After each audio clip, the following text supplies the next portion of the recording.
Hello दोस्तों, subscribe कीजिए doctor Ranjit Kumar Singh IAS channel को और साथ ही साथ बेल आइकन को भी दबाइए अपने आईएएस की प्रिपरेशन को द बेस्ट करने के लिए।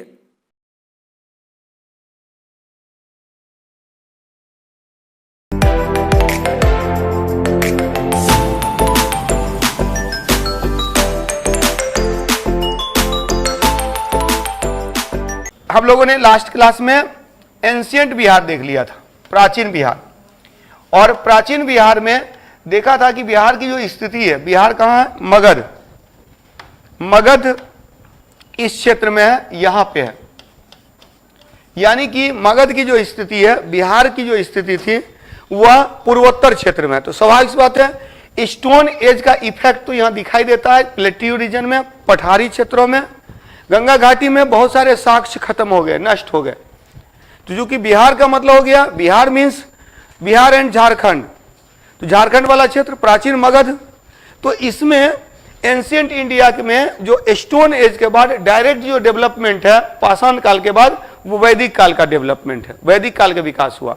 और वैदिक काल में भी ऋग वैदिक नहीं, उत्तर वैदिक। ऋग वैदिक तो यहां है, और इंडस वैली सिविलाइजेशन इस क्षेत्र में है, सिंधु घाटी सभ्यता इस क्षेत्र में। तो स्वाभाविक सी बात है, वैदिक लेटर वैदिक पीरियड में और लेटर वैदिक पीरियड के बाद महाजनपद का डेवलपमेंट होता है, महाजनपदा। और उसमें देखिए अंग वो मगध और वज्जी, ये इनका विकास हुआ। इसी में से राइज ऑफ मगध हुआ, मगध का विकास हुआ, मगध का उत्कर्ष हुआ। राइज ऑफ मगध, हरियक, शिशुनाग, नंदवंश। और उसके बाद तब आए मौर्य। मौर्यों ने एक विशाल साम्राज्य की स्थापना की। चंद्रगुप्त मौर्य से संबंधित कुम्हरार पार्क में जो उसके अवशेष प्राप्त होते हैं, remainings of that period. Ashok के शिलालेख तो संपूर्ण भारतीय उपमहाद्वीप में प्राप्त होते हैं, in whole part of the Indian subcontinent Ashoka's edicts were found. और उसके बाद मौर्य काल के बाद, मौर्योत्तर काल की बात जब करते हैं, तो मौर्योत्तर काल में थोड़ा सा ये क्षेत्र उपेक्षित है, क्योंकि इस क्षेत्र में इस समय बिहार वाला, ये मध्य प्रदेश वाला जो पार्ट है और ये पश्चिमोत्तर वाला जो पार्ट है वो अधिक महत्वपूर्ण हो गया। कन्नौज शक्ति का केंद्र आ गया, यानी पाटलिपुत्र का पतन है, कन्नौज शक्ति के केंद्र में चला गया। और तब जो है नहीं, मौर्योत्तर नहीं, मौर्योत्तर के बाद, मौर्योत्तर के बाद गुप्तोत्तर काल, मौर्योत्तर, गुप्तोत्तर, ये तीनों काल में देखते हैं इस समय थोड़ी सी कम चर्चा है। फिर गुप्तोत्तर के बाद पाल शासकों ने क्या किया, इस क्षेत्र में जो एक मजबूत स्थिति अपनी दर्ज की। जो इंपॉर्टेंट रोल तब क्या है, यहीं से शुरुआत होती है मध्यकाल की, मीडिएवल इंडिया की। तो मध्यकालीन भारत जब हम लोग करेंगे तो पाल वंश से शुरुआत करेंगे, जो पूर्व मध्यकाल का भाग है। जैसा कि आप लोगों ने पढ़ा था कि मध्यकालीन भारत को, medieval India is divided into 3 parts. तो मध्यकालीन भारत को 3 भागों में बांटा गया, पूर्व मध्यकाल, सल्तनत काल और मुगल काल। तो जब हम बिहार की भी बात करेंगे, मध्यकालीन बिहार की, तो हम लोग ये पूर्व मध्यकाल में राजपूत काल के अंतर्गत जो पाल वंश के शासक और सेन वंश के शासक हुए, जिन्होंने बंगाल बिहार के क्षेत्र पर अधिकार किया, शासन किया, तो उनके समय में फिर बिहार का राइज होता है। और इसी समय में विक्रमशिला यूनिवर्सिटी एस्टेब्लिश होती है, विक्रमशिला विश्वविद्यालय की स्थापना की गई। तो पाल शासकों से मध्यकालीन बिहार की शुरुआत होती है। तो सबसे जो पहला सेक्शन हमारा होगा वो पाल वंश। तो 8वीं शताब्दी के मध्य में एकदम, अब एक एक पॉइंट को दिमाग में बैठाते जाना है, क्योंकि बिहार के इतिहास वाली क्लास का मुख्य मकसद मेरा एक ही है कि आप चीजों को क्लास के स्तर पर ही दिमाग में डाल लीजिए। मटेरियल है घर में, लेकिन क्या होता है कि पढ़ नहीं पाते, स्टार्ट करते हैं, इतना फैक्ट है, छोड़ देते हैं। तो कुछ चीजों पर फोकस करना, चीजें सब पता है।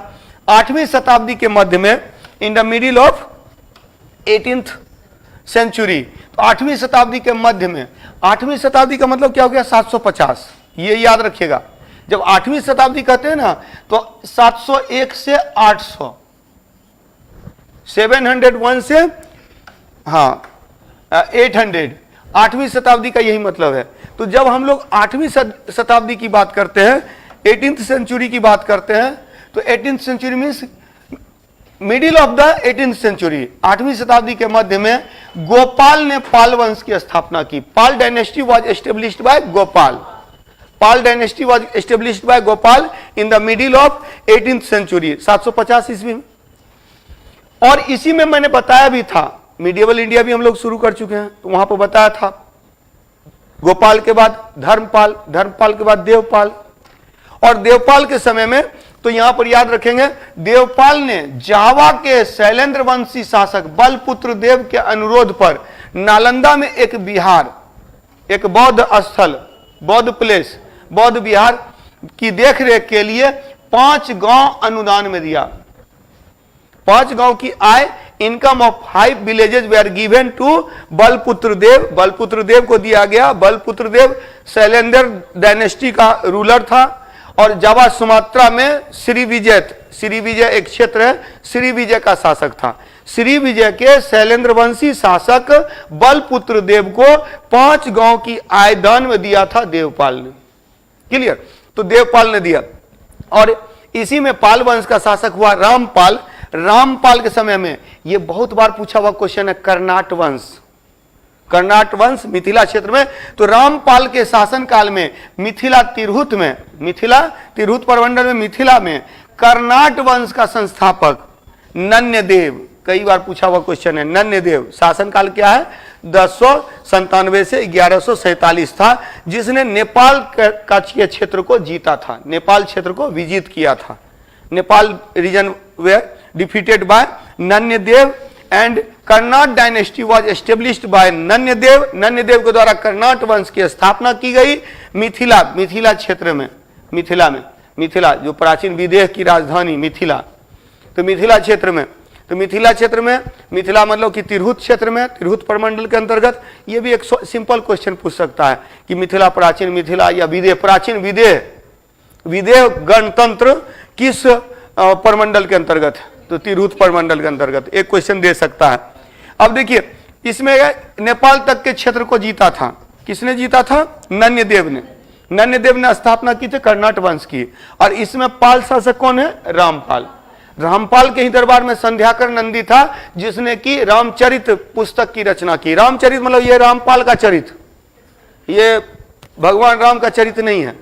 रामचरित का मतलब है रामपाल का चरित्र, रामपाल का जो है बायोग्राफी ऑफ रामपाल। तो नेक्स्ट देखते हैं, और पाल वंश में सबसे इंपॉर्टेंट हुए धर्मपाल। पाल वंश में धर्मपाल ने विक्रमशिला महाविहार की स्थापना की। विक्रमशिला महाविहार की स्थापना भागलपुर क्षेत्र में, महाविहार की स्थापना, और ओदंतपुरी कहा? नालंदा क्षेत्र में। ओदंतपुरी और जगदल के विश्वविद्यालय बौद्ध शिक्षा के केंद्र बने। जगदल और ओदंतपुरी किसके काल में? धर्मपाल के काल में। हालांकि ओदंतपुरी के बारे में बोला जाता है कि इसकी नींव गोपाल ने ही रख दी थी, धर्मपाल और देवपाल ने इसको पूर्ण किया था। लेकिन ये जो बौद्ध शिक्षा केंद्र के रूप में कौन कौन विकसित हुआ? विक्रमशिला, ओदंतपुरी, जगदल। जैसे एक क्वेश्चन आता है ना कि निम्नलिखित में से कौन सा स्थल बौद्ध शिक्षा केंद्र के रूप में विकसित हुआ? तो पाल वंश के शासकों के दौरान, तो पाल वंश के शासकों के दौरान ये 3 हुआ, ओदंतपुरी, जगदल और विक्रमशिला। अभी हाँ, देखिए कुछ चीजें हैं जहां पर कि आप बाद में सर्च कीजिएगा।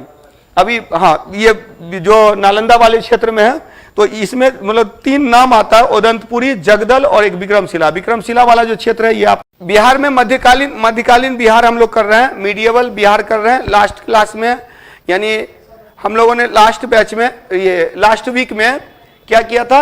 प्राचीन बिहार का इतिहास किया था। आज मध्यकालीन बिहार का इतिहास करते हैं। और मध्यकाल की शुरुआत, जैसा कि मध्यकालीन भारत की शुरुआत होती है पूर्व मध्यकाल से, उसी तरह से मध्यकालीन बिहार की भी शुरुआत होती है पूर्व मध्यकाल से, प्री मीडिएवल से। और पूर्व मध्यकाल में जो पहला महत्वपूर्ण वंश है वो पाल वंश है। और पाल वंश के द्वारा बिहार क्षेत्र में, मतलब बंगाल बिहार क्षेत्र में गोपाल ने पाल वंश की स्थापना की। बंगाल बिहार क्षेत्र में पाल वंश की स्थापना गोपाल ने की। तो पाल वंश की स्थापना गोपाल ने की, इसको याद कर लेना है। गोपाल ने पाल वंश की स्थापना की, पाल वंश की। और देवपाल, पाल वंश से संबंधित, ये तो आप लोगों के दिमाग में होगा कि गोपाल के बाद हुआ गोपाल, धर्मपाल, देवपाल और रामपाल, ये 4 आप लोगों के लिए महत्वपूर्ण है रामपाल, जिसमें कि देवपाल ने शैलेंद्रवंशी, जावा के शैलेंद्रवंशी शासक बलपुत्र देव के अनुरोध पर नालंदा में एक बौद्ध विहार की देखरेख के लिए 5 गांव अनुदान में दिए, मतलब 5 गांव की आय अनुदान में दिया। इनकम जो हो रहा था वो उनके टेक केयर के लिए, देखरेख के लिए दिया गया। रामपाल के समय में मिथिला में मिथिला तिरहुत में कर्नाट वंश की स्थापना की गई। कर्नाट वंश का संस्थापक कौन थे? नन्यदेव, पूछा हुआ बीपीएससी का पूछा हुआ क्वेश्चन है। नन्यदेव कर्नाट वंश का संस्थापक है और इसने नेपाल तक के क्षेत्र को जीता था, यानी मिथिला से नेपाल तक के क्षेत्र को जीता था। मिथिला में कर्नाट वंश की स्थापना, यह भी पूछा हुआ कर्नाट वंश की स्थापना किस क्षेत्र में हुई थी? तो मिथिला क्षेत्र में। इसके बाद पाल वंश का जो सबसे पॉपुलर शासक हुआ, सबसे शक्तिशाली तो देवपाल था जिसने 5 गांव की आय दान में दी। सबसे पॉपुलर शासक हुआ धर्मपाल ने विक्रमशिला महाविहार की स्थापना की, और ओदंतपुरी के ओदंतपुरी महाविहार जिसकी स्थापना किया था गोपाल ने, तो ओदंतपुरी महाविहार में, तो उसमें विश्वविद्यालय की स्थापना तो ओदंतपुरी और जगदल, यानी बिहार और बंगाल में विश्वविद्यालय की स्थापना किया, जो बौद्ध शिक्षा का केंद्र बना। इसी काल में निर्मित हुआ गहरवाल वंशी। अब इसके बाद देखिए, इसी टाइम पीरियड में गहरवाल वंश की चर्चा। गहरवाल वंश के शासक कहां थे? कन्नौज, बिंदी वाले क्षेत्र में, in the Vindhyan region, in the Kannauj region, UP. तो गहरवाल वंशी गोविंद चंद्र, गहरवाल वंश का सबसे शक्तिशाली शासक गोविंद चंद्र था। हालांकि सबसे पॉपुलर शासक हुआ जयचंद्र। तो गोविंद चंद्र के समय में ये बहुत इंपॉर्टेंट है, तुरुस्क दंड क्वेश्चन पूछा हुआ है ये भी, तो याद रखिएगा। यूपीएससी में बहुत पहले एक बार ये क्वेश्चन पूछा हुआ पीटी के स्तर पर, जो यूपीएससी में सिंपल टाइप से क्वेश्चन पूछ देता है तो वो भी बीपीएससी के लिए काफी महत्वपूर्ण हो जाता है। तो तुरुस्क दंड नामक टैक्स यहां से कलेक्ट किया गया था। तो तुरुस्क दंड नामक कर यहां के किसानों से प्राप्त किया था। किसने? गहरवाल वंशी गोविंद चंद्र के समय में। तो गोविंद चंद्र का एक मिलता है मुंगेर ताम्रपत्र, और इसमें क्या है कि यहां से के किसानों से प्राप्त होता था, जिससे तुर्की आक्रमण को रोकने के साधन प्राप्त होते।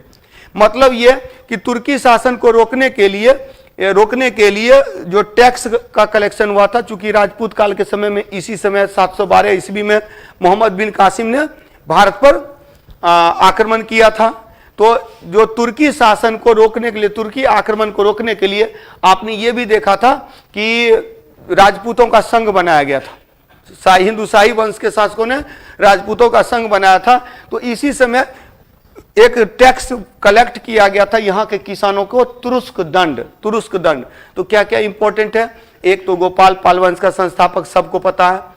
देवपाल, बलपुत्र देव, देवपाल ने दान दिया था, मतलब आय दान दिया था बलपुत्र देव को। तो बलपुत्र देव कौन है? जावा सुमात्रा के शैलेंद्रवंशी शासक, श्री विजय का शैलेंद्रवंशी शासक है बलपुत्र देव, उसको दिया था।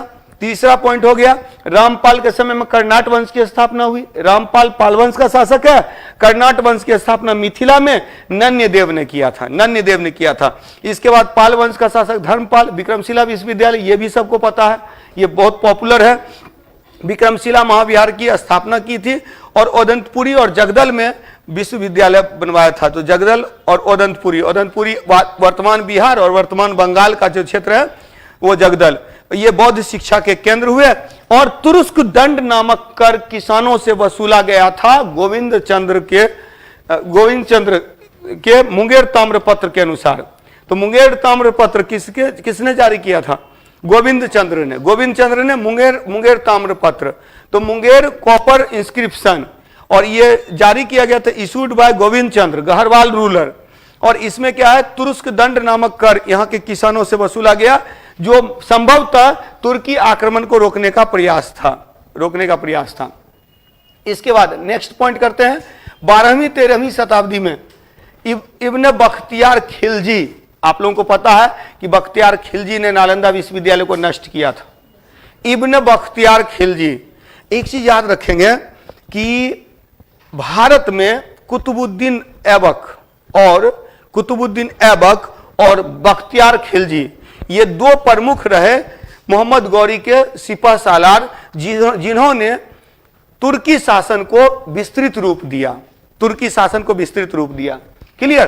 तो तुर्की शासन को विस्तृत रूप देने में दो लोगों का महत्वपूर्ण योगदान है, एक है कुतुबुद्दीन ऐबक और दूसरा है इब्न बख्तियार खिलजी। आप देखेंगे कि जो भारत में तुर्की शासन की स्थापना किसने किया था? मोहम्मद गौरी ने किया था। और मोहम्मद गौरी के दो प्रमुख सेनापति थे, तो मोहम्मद गौरी ने क्या किया था? दिल्ली अजमेर पर अधिकार कर लिया था पृथ्वीराज चौहान को हराकर। और मोहम्मद गौरी के विजय अभियान को दोनों साइड बढ़ाया। इधर ऐबक ने गुजरात को जीता और बंगाल को जीता था बख्तियार खिलजी ने। ये आपके दिमाग में रहना चाहिए, बख्तियार खिलजी ने। और यही बख्तियार खिलजी है, हाँ, बख्तियारपुर। और यहाँ कुतुबुद्दीन ऐबक ने गुजरात को जीता था 1196 में जीता था, और इसीलिए ये काफी प्रिय था। और जब मोहम्मद गौरी की मृत्यु हुई तो इसका साम्राज्य 4 भाग में बटा। तो यलदौज और कुबाचा इस साइड रहे, ऐबक को दिल्ली से लेकर गुजरात तक का क्षेत्र मिला, और बख्तियार खिलजी इधर ही बिहार बंगाल में रहा। इसका इंटरेस्ट इधर से जाने का नहीं था। तो ये पॉइंट याद रखेंगे कि 12वीं 13वीं शताब्दी में मोहम्मद इब्ने बख्तियार खिलजी ने बिहार में कर्मनाशा नदी के पूर्वी ओर सफल अभियान किया, जिसमें तुर्की शासन के युग आरंभ हुआ। कर्मनाशा के आगे, कर्मनाशा किसकी सहायक नदी? वो गंगा नदी तंत्र का ही एक भाग है। तो गंगा नदी तंत्र का भाग है, तो पूर्व की ओर विस्तार किया, बिहार तक के क्षेत्र में आया। और इसमें जो है सो सफल अभियान करके बिहार में तुर्की शासन की शुरुआत करता है कौन? बख्तियार खिलजी। कौन था बख्तियार खिलजी? मोहम्मद गौरी का सिपह सालार था, उसका सेनापति था। इसके बाद बख्तियार खिलजी ने ओदंतपुरी बिहार शरीफ को 1198 ईस्वी में जीता, 1198 में जीता ओदंतपुरी बिहार शरीफ को। यही ओदंतपुरी बिहार शरीफ का क्षेत्र। 1203-4 में उसने नदिया पर चढ़ाई किया। नदिया मतलब बंगाल। नदिया जिले से ना कौन थे वो? महाप्रभु, चैतन्य महाप्रभु। तो यहाँ पर नदिया जिले पर अभियान किया, नदिया पर अभियान किया, जो लक्ष्मण सेन की राजधानी थी। सेन वंश हम लोग कर चुके हैं, लक्ष्मण सेन। तो लक्ष्मण सेन की राजधानी थी कौन? नदिया। इस पर चढ़ाई किया किसने? बख्तियार खिलजी ने। इल्तुतमिश के समय में, ये भी एक बार बीपीएससी में पूछा हुआ क्वेश्चन है, इल्तुतमिश ने 1225 ईस्वी के लगभग हिसामुद्दीन इवाज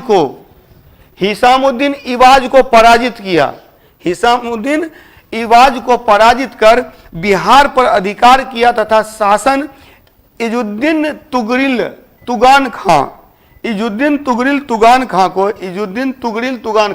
जिसे तुगरिल दिया रहता है, ज्यादातर जगह पर दिया रहता है। इवाज को हटाकर तुगरिल को गद्दी पर बैठा था, तुगरिल को प्रदान किया। बिहार की राजधानी तुगलक काल में बिहार शरीफ थी तुगलक काल में। और इस काल में सबसे प्रसिद्ध प्रशासक हुआ था मलिक इब्राहिम, जो मलिक बयां के नाम से भी जाना जाता है। मलिक बयां के नाम से कौन जाना जाता है? मलिक इब्राहिम। क्लियर? एकदम एक एक चीज को दिमाग में बैठाते जाइए। तुर्की शासन की स्थापना बिहार में किसने किया? इब्ने बख्तियार खिलजी ने, यानी बख्तियार खिलजी ने किया। इसी ने क्या किया कि कर्मनाशा नदी के पूर्वी ओर सफल अभियान किया, यानी बिहार तक के क्षेत्र को जीता, तुर्की शासन की शुरुआत की। और इसने ओदंतपुरी बिहार को 1198 में जीत लिया, बिहार शरीफ को 1198 में जीत लिया। और इसने नादिया तक भी चढ़ाई की, जो कि लक्ष्मण सेन की राजधानी थी। लक्ष्मण सेन कौन था? सेन वंश का शासक था। पाल वंश आया, पाल वंश के बाद सेन वंश, यानी सेन वंश के शासन काल में बिहार पर तुर्की शासन स्थापित हो गया। इसके बाद ये था तुर्की में कुतुबुद्दीन ऐबक के बाद आया इल्तुतमिश। और इल्तुतमिश के समय में इवाज यहाँ का जो शासक था, जिसको पराजित किया गया।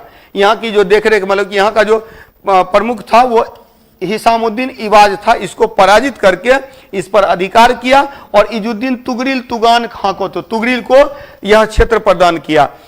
तुगलक काल में यानी कि आ गया कौन सा, गुलाम वंश के बाद खिलजी वंश, खिलजी वंश के बाद तुगलक वंश। तो तुगलक वंश में इसकी राजधानी बिहार शरीफ रही और इस समय सबसे प्रसिद्ध शासक था मलिक इब्राहिम। मलिक इब्राहिम जो मलिक बयां के नाम से पॉपुलर है, मलिक बयां के नाम से पॉपुलर है। अगले सेक्शन पे चलते हैं।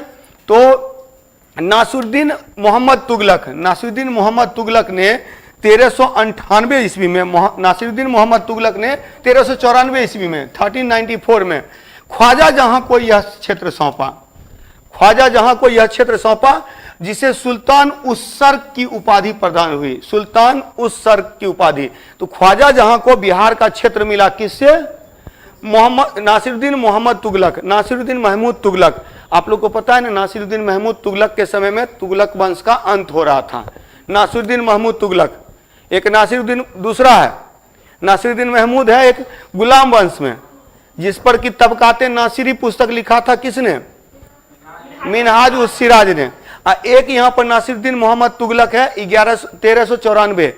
इसी के काल में 1398 में आक्रमण किया था तैमूर ने भारत पर, तैमूर ने भारत पर आक्रमण किया था 1398 में। उससे पहले 1394 में 1394 में ख्वाजा जहां को बिहार का शासन प्रदान किया था किसने, नासिरुद्दीन महमूद तुगलक ने, जिसने सुल्तान उस सर्क की उपाधि ली। सुल्तान उस सर्क की उपाधि किसने लिया, ख्वाजा जहां ने। तैमूर लंग के आक्रमण के फलस्वरूप 1398-99 में तुगलक साम्राज्य का विघटन हुआ और बिहार का जो क्षेत्र आ गया कहां, जौनपुर राज्य, जौनपुर राज्य का अंग बन गया, जौनपुर राज्य का अंग बना। जौनपुर राज्य, जौनपुर में ही सरकी वंश की स्थापना हुई थी। सरकी वंश कहां से संबंधित है, जौनपुर से संबंधित है। कई बार पूछा हुआ क्वेश्चन है, सरकी वंश, सरकी वंश जो है ये जो है ना सुल्तान उस सर्क नहीं है, सरकी वंश कहां संबंधित है, जौनपुर। बिहार शरीफ अभिलेख के अनुसार, बिहार शरीफ अभिलेख, किसी को नालंदा अभिलेख भी बोलते हैं, बिहार शरीफ अभिलेख के अनुसार सिकंदर लोदी ने, यानी कि अब तुगलक के बाद सैयद वंश उतना शक्तिशाली है नहीं, सैयद के बाद लोदी आए, तो सिकंदर लोदी ने 1495-96 में हुसैन शाह सरकी को पराजित किया। यही हुसैन शाह सरकी, जौनपुर का शासक हुसैन शाह सरकी को पराजित कर दरिया खान नुहानी को बिहार में नियुक्त किया। दरिया खान नुहानी, हाँ शेरशाह के समय, शेरशाह इसका वंशज है ना बाद में, ये तो अभी कहाँ है, सिकंदर लोदी है। दरिया खान नुहानी, उसके बाद वो था कौन लोहानी था, दरिया खान नुहानी के बाद आया बहार खान लोहानी। तो बहार खान लोहानी था ना, उसके समय में वो फरीद था। फरीद को जो शेर खां की उपाधि दिया गया था, फरीद खां से शेर खां की उपाधि दिया गया था। और बाद में देखिएगा इसी के समय में देखिए जौनपुर जो था, जौनपुर का क्षेत्र, तो दरिया खान नुहानी को बिहार में नियुक्त किया। सिकंदर लोदी ने 16वीं सदी के प्रारंभ में बंगाल के शासकों के साथ संधि की और संधि कर मुंगेर के क्षेत्र को बंगाल और बिहार के बीच में सीमा बना दिया। मुंगेर का क्षेत्र बंगाल बिहार के बीच सीमा हुआ किसके समय में, सिकंदर लोदी के समय में। पहले बंगाल का ही भाग है, बंगाल बिहार के बीच सीमा स्थापित हुए किसके समय में, सिकंदर लोदी के समय में। सिकंदर लोदी के समय में एकदम एक एक पॉइंट को दिमाग में बैठाते चलिए, सिकंदर लोदी के समय में। और इसी कारण से मैं 2-2 बार कर दे रहा हूं कि पूरी तरह से दिमाग में बैठा लीजिए। ये अपने से भी पढ़ने का चीज है, लेकिन वही होता है कि बहुत ज्यादा फैक्ट हैं तो साथ में पढ़ रहे हैं तो बहुत सारी चीजें जो है दिमाग में आएंगी और उससे कोरिलेट करके अगर पढ़िएगा तो और अच्छे से दिमाग बैठेगा। तो मुंगेर के क्षेत्र को बिहार और बंगाल के बीच की सीमा रेखा तय किया गया किसके काल में, सिकंदर लोदी के काल में। सिकंदर लोदी के काल में तो सिकंदर लोदी ने 16वीं सदी के प्रारंभ में बंगाल के शासकों के साथ संधि किया। सिकंदर लोदी ने संधि किया और बिहार और बंगाल की सीमा रेखा कहां तय किया, मुंगेर के क्षेत्र को। पानीपत के प्रथम युद्ध में 1526 में, ये तो पता ही है, पानीपत का जो पहला युद्ध हुआ था, पहला युद्ध तो कहाँ हुआ था, पानीपत क्षेत्र कहाँ है, हरियाणा वाला क्षेत्र है। हरियाणा वाला क्षेत्र मतलब वो उत्तर पश्चिमोत्तर वाला क्षेत्र। तो यहाँ पर पानीपत के प्रथम युद्ध 1526 के बाद अफगान सुल्तान मोहम्मद शाह नुहानी ने बिहार में स्वतंत्र शासन की स्थापना की। स्वतंत्र शासन की स्थापना, यही जो मोहम्मद शाह नुहानी है इसी का वंशज है। तो आगे आएगा। तो यहां पर याद रखिएगा कि 1526 में मोहम्मद शाह नूहानी ने बिहार में स्वतंत्र सत्ता की स्थापना की। तो नूहानियों का जो शासन हुआ वो 1526 में पानीपत की युद्ध के बाद हुआ। इससे पहले जो है दरिया खान नूहानी ये केवल गवर्नर के रूप में नियुक्त किया गया था। किसके द्वारा नियुक्त किया गया था? तो ये सिकंदर लोदी के द्वारा। क्लियर? तो नासिरुद्दीन महमूद तुगलक के समय में 1394 में ख्वाजा जहां को, नासिरुद्दीन महमूद तुगलक के समय में ख्वाजा जहां को बिहार का क्षेत्र प्राप्त हुआ और जिसे सुल्तान उस सर की उपाधि प्राप्त हुई। तैमूर लंग के आक्रमण के समय चूंकि तुगलक वंश का विघटन हुआ तो जौनपुर राज्य का अंग बन गया बिहार जौनपुर राज्य का, जौनपुर यानी यूपी, जौनपुर अब बंगाल से उठ के यूपी चला गया, यूपी का जौनपुर का बन गया।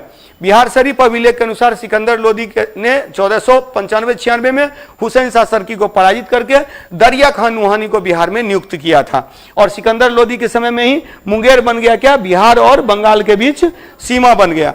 और इसके बाद पानीपत के प्रथम युद्ध के समय में मोहम्मद शाह नूहानी ने स्वतंत्र शासन की स्थापना की। इसके बाद मुगल शासक हुमायूं ने 1532 में दौरा के युद्ध में, एक दौरा का युद्ध है, दौरा के युद्ध में नूहानी शासकों को पराजित किया था। दौरा के युद्ध में नूहानी शासकों को पराजित किया। और जब नूहानी शासन का पतन हुआ तब यहीं पर सुर साम्राज्य का उत्थान हुआ। नूहानी जब कमजोर हुए तो इसी में मौका मिला शेरशाह को कि शेरशाह जो है क्या किया? बंगाल बिहार का शासक बनने का अवसर इसे प्राप्त हुआ। बंगाल बिहार का शासक शेरशाह ने 1541 में पटना शहर की स्थापना की थी। ये पहले भी बता चुका हूं। पटना पाटलिपुत्र पहले से था। पटना जो नाम आया, पटना जो शहर आया वो शेरशाह सूरी के समय में आया 1541 में, 1541 में।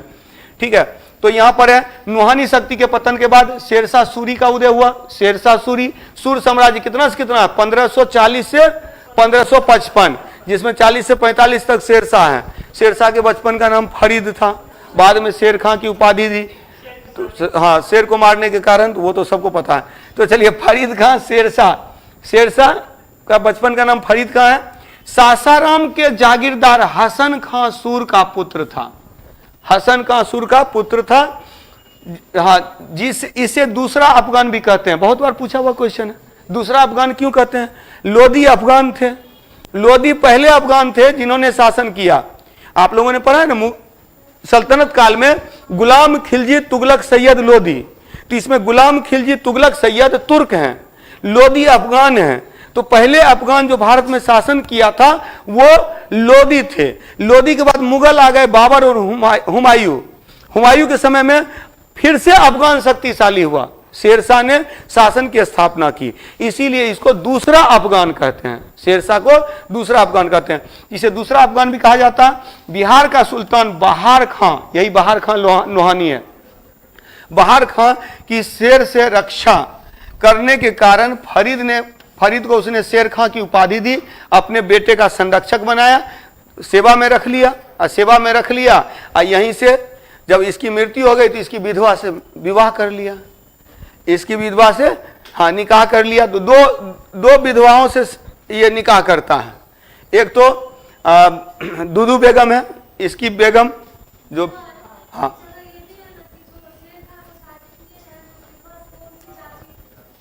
अब वो अलग मैटर है। तो शासन की, तो देखिए एक्चुअली क्या है ना कि इस्लाम धर्म में जो चलता है वो दूध का रिश्ता चलता है, खून का रिश्ता नहीं चलता है। तो दूध का रिश्ता चलता है, एक माह से दूध नहीं पीना चाहिए, उसके बाद शादी विवाह सब होते हैं। तो ये एक अलग मैटर है, सबका अपनी अपनी परंपरा है, अपना अपना कल्चर है। तो वो जो भी है वो रिलेशन नहीं देखना है कि कौन क्या था नहीं था। हाँ, लेकिन दो विधवाओं से विवाह करके ये ताकतवर हो गया। एक तो क्या, एक शक्तिशाली था जो चुनार का जो किलेदार था, वो उसकी जो बेगम थी लाड मलिका, एक लाड मलिका और एक दूधू बेगम, इन दोनों से विवाह करने के बाद इसे जो है बंगाल बिहार का क्षेत्र प्राप्त करने में सुविधा हो गई। तो बहार खां की शेर से रक्षा किया, इसको शेर खां की उपाधि मिली। इसका 1536 ईस्वी में सूरजगढ़ा की लड़ाई में, सूरजगढ़ा की लड़ाई में, ये बड़ा इंपॉर्टेंट पॉइंट है, सूरजगढ़ा की लड़ाई में शेरशाह ने बंगाल की सेना को हराकर पूर्वी भारत में अपनी स्थिति को मजबूत किया और 1537 में बंगाल पर भी अधिकार कर लिया, बंगाल पर भी अधिकार कर लिया। 1539 ईस्वी में चौसा, दो युद्ध है, सबको पता है। शेरशाह ने हुमायूं को पराजित किया था चौसा के युद्ध में, कन्नौज का युद्ध, कन्नौज के युद्ध को ही बिलग्राम का युद्ध कहते हैं। तो चौसा के युद्ध में 1540 में, बिलग्राम के युद्ध में, बिलग्राम अथवा कन्नौज के युद्ध में इसने क्या किया, हुमायूं को पराजित किया। अच्छा, चौसा के युद्ध में क्या हुआ था, हुमायूं घोड़ा सहित गंगा नदी में कूद गया था, उसकी जान एक भिस्ती ने बचाई थी।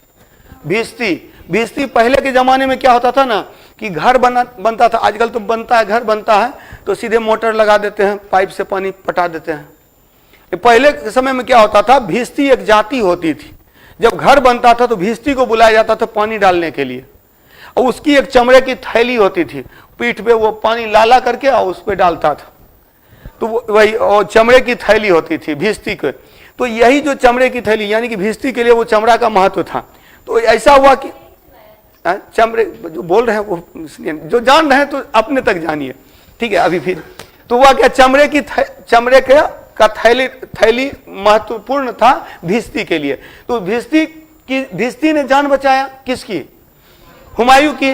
तो जब हुमायूं शासक बना तो उस भिस्ती को याद रखा था, उस भिस्ती को बुलाया, उसको एक दिन के लिए राजा बनाया। आइए भी एक दिन में क्या करेगा, तो चमड़ा का सिक्का चलाया, भिस्ती ने चमड़ा का सिक्का चलाया था। तो वो ये चौसा के युद्ध की ही घटना है। चौसा बक्सर के पास है ना, बक्सर के पास चौसा है। तो 1539 में चौसा के युद्ध में, 1540 में बिलग्राम या कन्नौज के युद्ध में, बिलग्राम के युद्ध को ही कन्नौज का युद्ध कहते हैं। इसमें शेर खान ने हुमायूं को पराजित किया, दिल्ली पर कब्जा कर लिया और शाह की उपाधि ली। पहले शेर खां था, अब शेर शाह हो गया। एक्चुअली शाह जो पदवी है ना, ईरान के शासकों की पदवी है। Shah is a title of king in Persia in Iran. तो ईरान में शासक लोग शाह की पदवी लेते थे।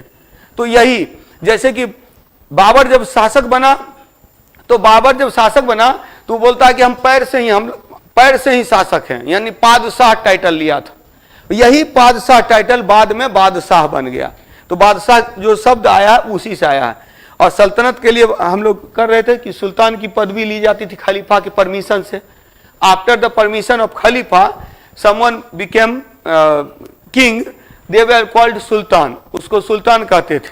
और इसीलिए सुल्तान के राज्य को सल्तनत कहा जाता था, और इसीलिए इसको सल्तनत काल कहा जाता है। सल्तनत काल कहने का वो मतलब है, ठीक है। फटाफट इसको कीजिए। 1532 में दौरा के युद्ध में नुहानी शासकों को पराजित कर हुमायूं ने पराजित किया। तो हुमायूं ने 1532 में, 1530 में शासक बना, 2 साल के बाद 32 में नुहानी शासकों को पराजित किया दौरा के युद्ध में, दौरा के मारा, ठीक है। इसके बाद तब जब नुहानी ताकत कमजोर हो गई, तब सूर साम्राज्य के स्थापना की पृष्ठभूमि बनी, शेरशाह शक्तिशाली हुआ। फरीद खान यानी शेरशाह के बचपन का नाम फरीद खान, ये सासाराम के जागीरदार हसन खान सूर का पुत्र था। इसे दूसरा अफगान भी कहते हैं। और इसके समय में जो बिहार का सुल्तान था बहार खान नुहानी, उसी ने इसे शेर खां की उपाधि दी थी। सूरजगढ़ा के युद्ध में शेरशाह ने बंगाल की सेना को हराकर पूर्वी भारत में अपनी स्थिति मजबूत की 1536 में, और 1537 में बंगाल पर भी अधिकार कर लिया। चौसा में 1539 में, 1539 में in the battle of Chausa, और 1540 में in the battle of Kannauj और बिलग्राम। कन्नौज के युद्ध को ही बिलग्राम का युद्ध कहते हैं। Battle of Kannauj is also known as Kannauj battle of Bilgram. और इस तरह से हुमायूं को पराजित करके दिल्ली पर कब्जा कर लिया, शाह की उपाधि ली, और शेर खां से शेर शाह बन गया। शेर शाह बना 1540 में। 40 से 45 5 साल तक शासन किया। उसके बाद कालिंजर के अभियान में एक उपकरण था, कौन, उक्का नामक आग्नेयास्त्र था, एक फायर इंस्ट्रूमेंट था उक्का, जिसका कि यूज करते हुए तोप टाइप का ही था। तो वो उसको ये कर रहा था, टेस्ट कर रहा था, तो उससे गोला निकला, आगे जाके टकरा के फिर वहीं आ गया, वहां बारूद का ढेर था, वहां आग लग गई, ठीक है। वो वही बोलते हैं जो गड्ढा खोदा उसमें वही गिरा। तो उसी तरह से आग्नेयास्त्र, उक्का नामक आग्नेयास्त्र का प्रयोग करते हुए उसकी मृत्यु हो गई। अब है शेरशाह ने पटना में एक दुर्ग का निर्माण करवाया था। किससे पता चलता है? तारीखे दाऊदी, एक पुस्तक है तारीखे दाऊदी। तारीखे दाऊदी के अनुसार शेरशाह ने पटना में एक दुर्ग का निर्माण, एक फोर्ट का निर्माण करवाया और इसे पुनः बिहार की राजधानी बनाया। इसे पुनः बिहार की राजधानी बनाया। अब्दुल्ला ने पुस्तक की रचना की तारीखे दाऊदी। तारीखे दाऊदी किसके द्वारा लिखी गई? अब्दुल्ला के द्वारा लिखी गई और इसके अनुसार पटना में एक दुर्ग का निर्माण करवाया था। किसने? शेरशाह ने करवाया था और पुनः बिहार की राजधानी बनाया। शेरशाह का मकबरा सबको पता है, सासाराम में स्थित है। शेरशाह का मकबरा टॉम्ब ऑफ शेरशाह इन सासाराम में है। और जो बोला जाता है स्थापत्य कला का, आर्किटेक्ट का बहुत ही ब्यूटीफुल, बहुत ही खूबसूरत सिंबल है, नमूना है। और याद रखिएगा इसी के बारे में लेनपुल बोलता है कि यह ताजमहल से भी खूबसूरत है। तो इसके बारे में ताजमहल से भी खूबसूरत बोला जाता है। सासाराम गए होंगे तो देखे होंगे, चारों ओर तालाब है, तालाब के बीच में मकबरा है, काफी खूबसूरत दिखता है। तो अलग बात है कि अब बिहार सरकार कैसे उसको अभी खंडर है तो रखरखाव ठीक से नहीं हो रहा है। मतलब कमाई तो हो रही है लेकिन रखरखाव ठीक से नहीं हो रहा है। तो जाइए थोड़ा सा RTI वगैरह डालिए आप लोग सासाराम वाले, ठीक है। तो स्वाभाविक सी बात है कि वो आपकी संपत्ति है, हमारी संपत्ति है, तो उसका संरक्षण संविधान भी बोलता है ना। आर्टिकल 49 क्या बोलता है? आर्टिकल 49 राज्य का कर्तव्य है। लेकिन एक चीज याद रखिएगा, यह राज्य का कर्तव्य है कि स्मारकों की रक्षा करना है, लेकिन उसके लिए आप कोर्ट में नहीं जा सकते हैं। काहे कि वो जो है वो कर्तव्य है, कर्तव्य का पालन करना वो राज्य की जिम्मेदारी है, सरकार की जिम्मेदारी है। हाँ, हमारी जिम्मेदारी यही है कि हम उस संरक्षण में कुछ मदद कर सकते हैं। तो शेरशाह का मकबरा सासाराम में है। अकबर ने 1574 में अफगान सरदार दाऊद खां करारानी, तो करामानी होता है, तो दाऊद खां करामानी या करारानी जो भी हो, दाऊद खां करामानी को हराकर पटना नगर जीता था और मुगल साम्राज्य के सूबा या प्रांत का दर्जा इसको प्राप्त हुआ था। अकबर के समय में कितना सूबा था? 12 सूबा था। 3 नया सूबा इसने जीता था और 3 नया सूबा जीतकर उसमें मिलाया, जिसमें कि दक्षिण वाला भी है, अहमदनगर, खानदेश, और 3 सूबा नया जीत करके इसने क्या किया, इसको 15 कर दिया था। 12 से 15 हो गया था अकबर के समय में। अब 15 ही था जहांगीर के समय में, और शाहजहां ने क्या किया, इस 15 में 3 को बांट दिया, विभाजित कर दिया, तो 15 3 18 हो गया। और 2 नया क्षेत्र जो था गोलकुंडा बीजापुर वाला उधर का दक्षिण का, ये जीत लिया था औरंगजेब ने, तो 18 2 20 हो गया। कुछ लोग वहीं पर मतलब कि 21 एक उधर सिंध साइड में उधर एक क्षेत्र मानते हैं, तो इसके समय में 21 मानते हैं। तो 20 या 21 सूबा जो था वो किसके समय में? औरंगजेब के समय में था। तो शेरशाह के बाद आप देखते हैं अकबर आया।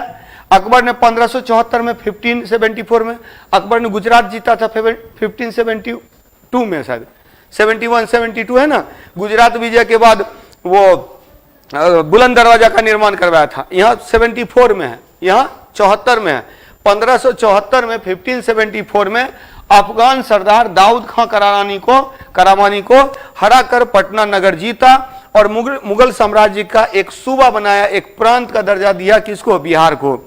1621 ईस्वी में जहांगीर ने राजकुमार परवेज को बिहार का सूबेदार बनाया।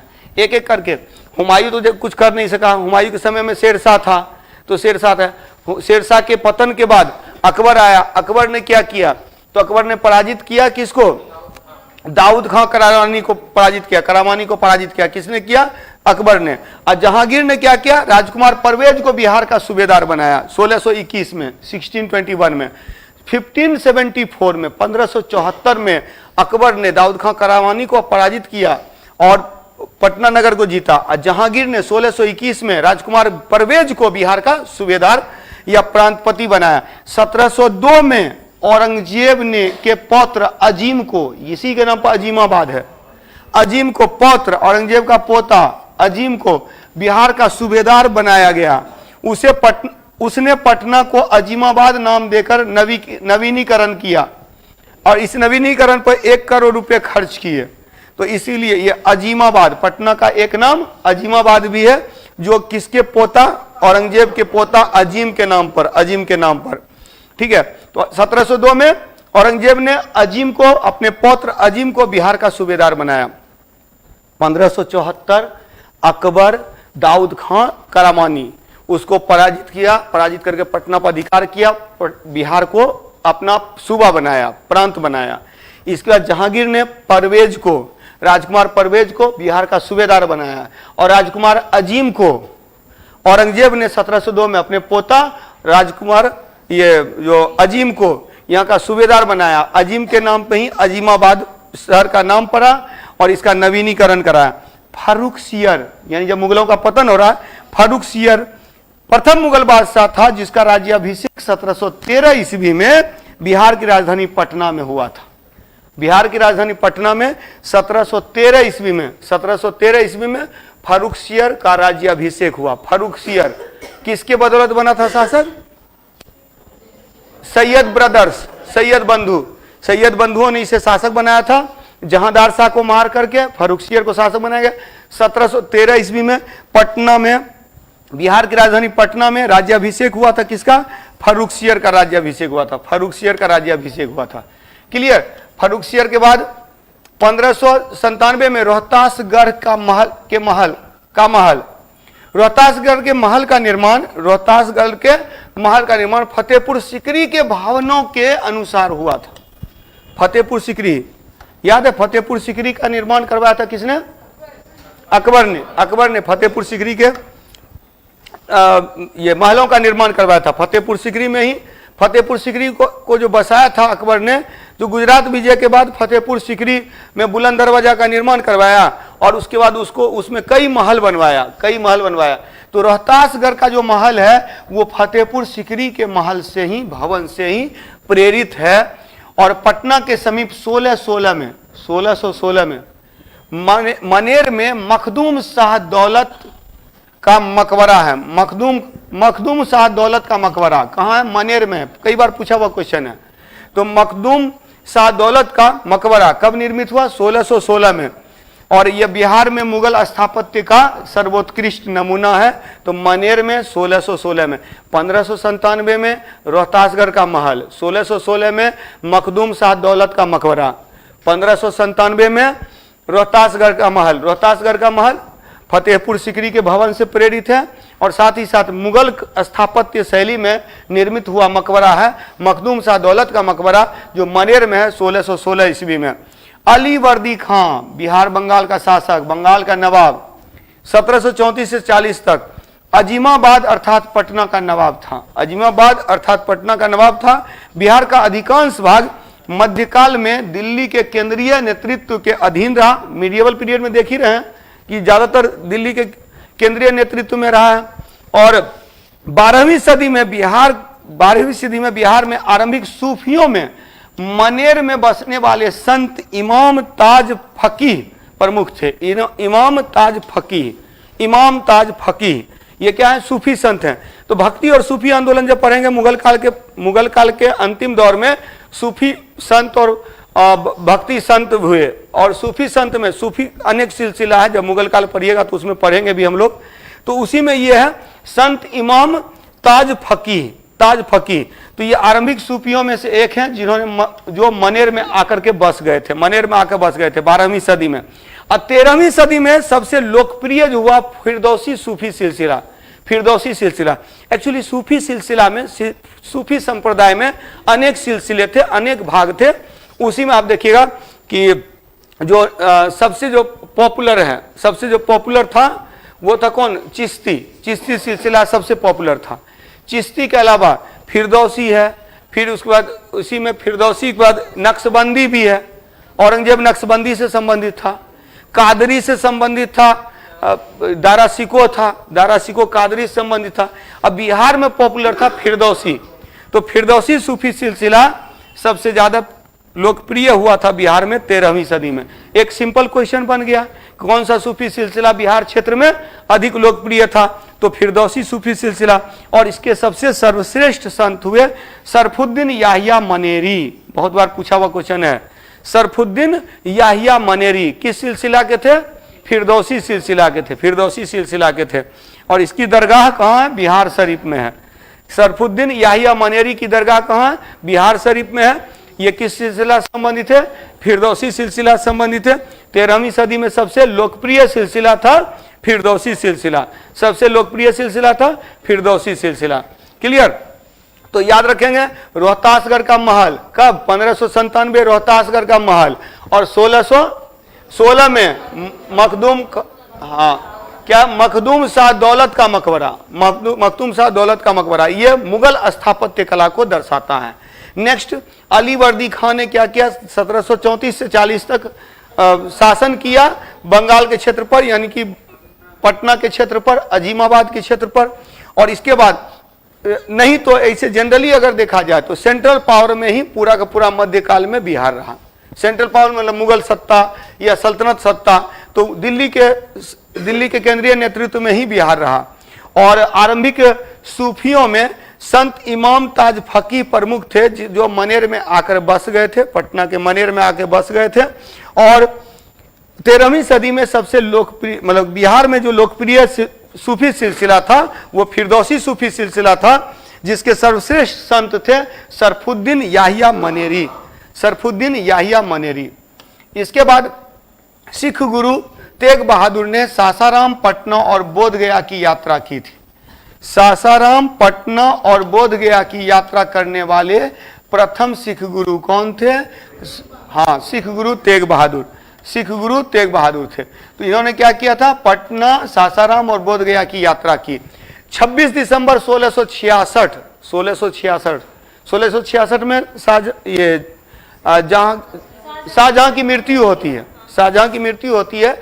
और इसी समय 10वें गुरु गोविंद सिंह का जन्म हुआ। सिखों के 10वें गुरु गोविंद सिंह जी का जन्म जो हुआ वो 1666 में हुआ। जिस साल से शाहजहां मरा उस साल गुरु गोविंद सिंह का जन्म हुआ। तो गुरु गोविंद सिंह का जन्म हुआ 26 दिसंबर 1666। 26 दिसंबर को जन्मोत्सव मनाया जाता है, जन्मोत्सव, इनका जन्मोत्सव मनाया जाता है। देखिएगा तो उसमें पूरा पटना साहिब जो है वो पूरा सजा हुआ रहता है। हाँ, लंगर वगैरह में खाने का अलग ही मजा रहता है। तो वर्तमान में इस स्थान पर 109 फीट ऊंचा 7 मंजिला भवन निर्मित है, वही पटना साहिब में ना। तो 109 फीट ऊंचा 7 मंजिला भवन निर्मित है। इस पवित्रतम गुरुद्वारे को तख्त श्री हरमिंदर जी कहा जाता है, तख्त श्री हरमिंदर जी कहा जाता है। तख्त श्री हरमिंदर जी कहाँ है? पटना साहिब, पटना साहिब। 109 फीट ऊंचा यह 7 मंजिला भवन है। और गुरु गोविंद सिंह का जन्म कहाँ हुआ? तो पटना में हुआ 26 दिसंबर 1666। 26 दिसंबर, अच्छा 26 दिसंबर को ही ना एक कोई घटना हुई थी ना? 26 दिसंबर भी तो है, हाँ 26 का, अच्छा 26 नवंबर है। अच्छा ये 26 दिसंबर को भुज में भूकंप आया था, मतलब उधर जो 26 जनवरी को आया था, एक दिन कुछ है उसी में। चलिए ठीक है, 26 दिसंबर 1666, 26 दिसंबर 1666। हाँ, फैक्ट्स वगैरह बहुत सारे हैं, उतना याद करना पॉसिबल नहीं है। बार बार पढ़िए, इसीलिए मैं बोलता हूँ ना कि कंफ्यूजन होता है, तो मैं बोलता हूँ कि बहुत अच्छी स्थिति है। मोर स्टडी मोर कन्फ्यूजन, ज़्यादा कन्फ्यूजन आ रहा है, अच्छी बात है। अब रिवीजन करना शुरू कीजिए, रिवीजन कीजिएगा तब सिलेक्शन होगा। तो पहले कन्फ्यूजन होना भी जरूरी है, क्या कन्फ्यूजन होगा तब ना वो दूर होगा। अब याद किसको करते हैं? जिसको भूल जाते हैं उसको ना। तो ठीक है, तो वही चीज है कि यहाँ पर कंफ्यूजन तब होगा जब आपने ज्यादा पढ़ा है। ज्यादा पढ़ा है तो अच्छी बात है, कंफ्यूजन होना शुरू हुआ, अब कंफ्यूजन दूर होगा, सिलेक्शन हो जाएगा। तो बार बार रिवीजन करना है। कब? 26 दिसंबर 1666 को 10वें गुरु गोविंद सिंह का जन्म हुआ, पटना में हुआ। और इनके पवित्रतम गुरुद्वारे, ये इनका जन्म जहां हुआ वहां जो गुरुद्वारा बना है उसको तख्त श्री हरमिंदर साहिब कहा जाता है, तख्त श्री हरमिंदर साहिब। अच्छा, बिहार से पता है, बिहार से अंग्रेज लोग जो आए थे, यूरोपीय आए थे, यहाँ से सोरा प्राप्त करते थे और सोरा से बारूद बनता है, बारूद बनाने में प्रयोग किया जाता था। तो बिहार सोरा व्यापार हेतु प्रसिद्ध था, डच व्यापारियों के प्रभुत्व में था, ये डच के अंडर में था। डचों के अंदर में सोडा व्यापार के लिए बिहार प्रसिद्ध था। 1632 ईस्वी में वर्तमान पटना कॉलेज के उत्तरी इमारत में डच फैक्ट्री स्थापित थी। 1632 यानी शाहजहां का टाइम है ना, 1627 में शाहजहां शासक बना था, तो 1632 में शाहजहां के समय में डच फैक्ट्री स्थापित हुआ था। कहां पर? पटना कॉलेज के उत्तरी इमारत में, पटना कॉलेज के उत्तरी इमारत में। सोडा के व्यापार से लाभ उठाने के लिए अंग्रेजों ने 1620 ईस्वी में पटना के आलमगंज में अपनी प्रथम फैक्ट्री स्थापित की थी। पटना के आलमगंज में अपनी पहली फैक्ट्री स्थापित अंग्रेजों ने की थी। कब? 1620 ईस्वी में, 1620 ईस्वी में। और 1664 से 1680-81 तक जॉब चारनाक पटना फैक्ट्री का प्रधान था। यही जॉब चारनाक जिसने कलकत्ता शहर की स्थापना की थी। कब की थी? 1698 में, 1698 में। कालीकाता, सूतीनाता, गोविंदपुर 3 शहर था, तीनों को मिला करके कलकत्ता शहर की स्थापना किया था जॉब चारनाक ने। और जॉब चारनाक क्या था? तो पटना के फैक्ट्री का प्रधान था 1664 से 1680-81 तक। नहीं, सबसे पहले डचों ने स्थापित किया था बिहार में। बिहार में सोडा के लिए कौन? 1632। हाँ ठीक तो है, तो 1632 में तो ये डच फैक्ट्री स्थापित किया गया ना, और डच फैक्ट्री 1632 में। अच्छा, ये 1620 में अंग्रेजों ने भी स्थापित किया, ये डच फैक्ट्री स्थापित किया। और अच्छा, प्रथम फैक्ट्री तब हो जाएगा अंग्रेज फैक्ट्री, मतलब सोडा के व्यापार का लाभ उठाने के लिए पहली फैक्ट्री 1620 में अंग्रेज फैक्ट्री है। और डच फैक्ट्री जो है, डच फैक्ट्री 1632। देखिए, व्यापार पहले से करता था लेकिन अपना व्यापारिक केंद्र नहीं स्थापित किया। अगर पूछेगा ना व्यापारिक केंद्र, व्यापार करने वाला पहला यूरोपीय व्यापारी कौन थे, तो डच थे बिहार के साथ। और पहला फैक्ट्री स्थापित करने वाला तो वो अंग्रेज हुए। अच्छा, पिछली बार क्वेश्चन था कि प्रथम फैक्ट्री स्थापित किया था डच ने किया था, डच ने। ठीक है, उसको देख लिया जाएगा एक बार ईस्वी सन को लेकर के थोड़ा सा ये रहेगा। तो ठीक है, आलमगंज में ये याद रखिएगा कि जहां पटना कॉलेज आज है, पटना कॉलेज के उत्तरी इमारत में डच फैक्ट्री स्थापित किया गया था। आलमगंज में ब्रिटिश फैक्ट्री स्थापित किया गया था। और 1664 से 1680-81 तक, ये शायद ईस्वी सन में थोड़ा डाउट लग रहा है, क्योंकि मुझे भी याद है कि डच फैक्ट्री सबसे पहले स्थापित की गई थी। तो भारत में, बिहार में सबसे पहले डच फैक्ट्री स्थापित की गई थी। ठीक है, हाँ, इसके बाद यहाँ देखिए 1664 से है ना, तो 1664 से 1680 तक जॉब चारनाक रहा था, इसका प्रधान रहा था। कोई दिक्कत नहीं है, वो एकाध थोड़ा सा उसमें डाउट, वो डाउट क्लियर हो जाएगा। डच ठीक है कि डच फैक्ट्री की स्थापना सबसे पहले हुई थी। डच फैक्ट्री है कहां पर? पटना कॉलेज के उत्तरी इमारत में, पटना कॉलेज की इमारत के उत्तरी भाग में। अब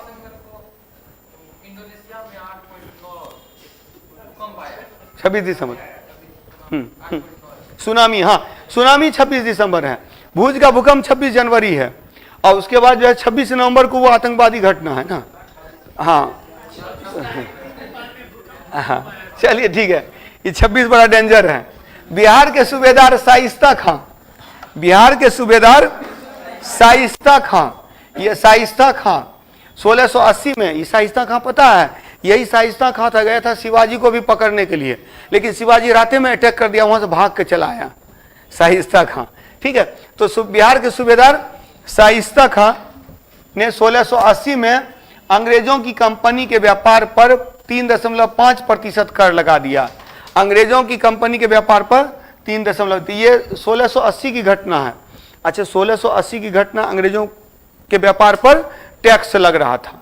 यही टैक्स 1717 में समाप्त हो गया, फारुखसियर के समय में। 1717 में फारुखसियर ने अंग्रेजों को बिहार और बंगाल में व्यापार करने हेतु निःशुल्क व्यापार पत्र दस्तक प्रदान किया। एक शाही आदेश के द्वारा, शाही आदेश जो रॉयल ऑर्डर होता है ना, उसी को बोलते हैं फरमान। एक फरमान के माध्यम से, फरमान मतलब फरमान कोई लेटर नहीं था, फरमान का मतलब आदेश। तो फरमान के जरिए, आदेश के जरिए क्या किया? आदेश के जरिए निःशुल्क व्यापार पत्र दिया। जो निःशुल्क व्यापार पत्र है उसको कहते हैं दस्तक। इसी दस्तक का अंग्रेज बाद में दुरुपयोग करने लगे, तो दस्तक प्रदान किया, दस्तक प्रदान किया। क्यों प्रदान किया था पता है ना? तो एक्चुअली उसकी तबीयत खराब थी, उसका इलाज किया था। सुरमन के नेतृत्व में एक अंग्रेज दल आया था और वही जो डॉक्टर लोग इलाज किया था एलोपैथ से पहली बार ज्ञान हुआ, और तब उसी से खुश होकर के क्या किया कि बोला कि tax free, Bihar Bengal tax free, जाओ व्यापार करो। अपने तो दस्तक लेकर काम कर ही रहा था, बाद में यही दस्तक भारत के व्यापारियों को भी ये बेचने लगे, यानी दस्तक का दुरुपयोग करने लगे। जो जाना चाहिए था नवाब को, जो जाना चाहिए था बादशाह को, मुगल बादशाह को, वो अंग्रेज को जाने लगा था। और इसीलिए क्या किया गया था, तो उसका विरोध किया गया था। पलासी के युद्ध में 23 जून 1757 को लॉर्ड क्लाइव ने मीर जाफर को बंगाल का नवाब बनाया, पराजित किया, सिराजुद्दौला को नवाब बनाया। ये तो मॉडर्न में भी हम लोग पढ़ेंगे। और मीर जाफर के पुत्र मीरन को बिहार का उप नवाब बनाया गया, गवर्नर बनाया गया, इसको बंगाल का गवर्नर बनाया गया मीर जाफर को, और बिहार का डिप्टी गवर्नर बनाया गया, उप नवाब बनाया गया मीरन को, जो मीर जाफर का पुत्र था। इसी ने हत्या कर दी थी ना सिराजुद्दौला की। तो बिहार में वास्तविक सत्ता, लेकिन ये नवाब तो बना, लेकिन वास्तविक सत्ता था नाजिम राजा राम नारायण के हाथ में था।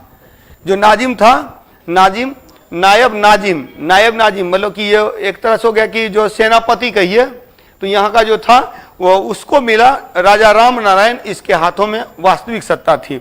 अली गौहर ने 1760 ईस्वी में, अली गौहर क्या नाम था, किसका नाम था अली गौहर, बताएं आप लोगों को। आलमगीर द्वितीय। अली गौहर ने 1760 में पटना का घेरा डाला, किंतु कैप्टन नॉक्स के नेतृत्व में अंग्रेजों की सेना ने उसे मार भगाया। सम्राट आलमगीर द्वितीय की मृत्यु के बाद, यही आलमगीर द्वितीय को ही अली गौहर भी बोलते हैं। मृत्यु के बाद अली गौहर का राज्याभिषेक अंग्रेजों, हाँ ठीक है, वही बता रहा हूं। देखिए एक्चुअली क्या है ना, अली गौहर क्या था, अली गौहर पहले सेनापति था, उसमें आलमगीर द्वितीय शासक है। आलमगीर द्वितीय के बाद आया शाह आलम, अली गौहर शाह आलम द्वितीय का नाम था, तो शाह आलम द्वितीय का नाम था। अली गौहर ने 1760 में पटना का घेरा डाला, लेकिन कैप्टन नॉक्स के नेतृत्व में अंग्रेजों की सेना ने इसको भगा दिया। तब जब आलमगीर द्वितीय की मृत्यु हुई, तो यही अली गौहर क्या बन गया, ये शासक बना, और इसके राज्याभिषेक अंग्रेजों की फैक्ट्री पटना में किया गया था। पटना में, अच्छा, अंग्रेजों की फैक्ट्री पटना में इसका राज्याभिषेक किया गया था। किसका, अली गौहर का। अली गौहर तो फिर यही जो शाह आलम द्वितीय है, ये अंग्रेजों के पेंशन पर जी रहा था। असल में उस संधि के बाद 1764 के बक्सर के युद्ध के बाद, जब 1765 में इलाहाबाद की संधि हुई थी, उसके बाद, ठीक है, 1765 में इलाहाबाद की संधि हुई थी। इसके बाद अंग्रेजों के हस्तक्षेप से मुक्त रहने हेतु बंगाल के नवाब मीर कासिम ने अपनी राजधानी मुर्शिदाबाद से हटाकर मुंगेर में बसाया।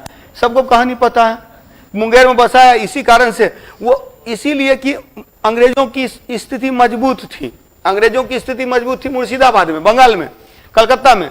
इसीलिए उसने क्या किया कि मुंगेर में अपनी राजधानी बनाया, और यहीं पर सेना का गठन करने लगा, मुंगेर में सेना का गठन करने लगा, जिसके बाद बक्सर का युद्ध हुआ।